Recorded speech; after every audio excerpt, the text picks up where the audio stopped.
Hello guys, welcome to my YouTube channel. মানুষের অনেক জানার ইচ্ছা আছে যে কীভাবে পৃথিবীর সৃষ্টি হলো।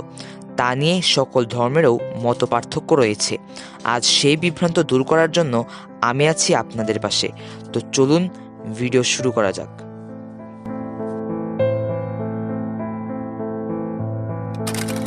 ইসলাম ধর্মমতে বলা হয়েছে আল্লাহ তাআলা 6 দিনে আসমান ও জমিন সৃষ্টি করেছেন।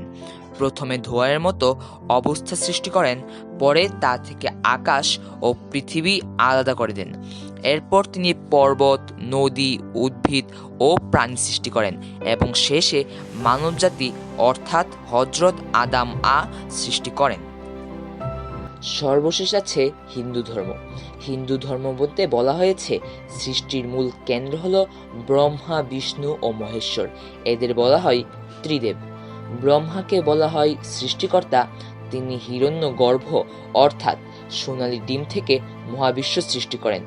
এমনকি হিন্দু ধর্মমতে পৃথিবীকে ভূলোক বলা হয়, যা সৃষ্টির 7টি স্তরের মাঝে একটি।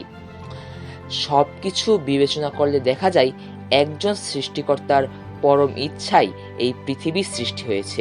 অতএব বলা যায় সকল ধর্মের মতে সৃষ্টিকর্তা ও সৃষ্টির ধরন ছিল ভিন্ন। তো আজ আমার ভিডিও এতটুকুই। সবাই ভালো থাকবেন। ধন্যবাদ।